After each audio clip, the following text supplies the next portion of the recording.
Arene ইয়েগার। সে এমন একটা মানুষ ছিল যে এনিমে ফ্যানদের তাকে নিয়ে কথা বলতেই হবে।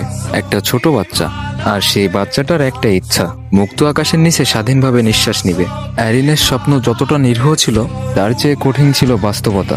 অ্যারিন সেটা নিজের মায়ের নির্মম মৃত্যু দেখে বুঝতে পারে। মায়ের মৃত্যুর পর অ্যারিনের মনে জন্ম নেয় প্রতিশোধের আগুন। অ্যারিনের প্রতিশোধ ছিল অনেক ভয়ঙ্কর। অ্যারিনই আমাদেরকে শিখিয়ে গিয়েছে, ভিলেনেরা জন্ম নেয় না, এই নিষ্ঠুর দুনিয়া সাধারণ মানুষকে ভিলেন হতে বাধ্য করে।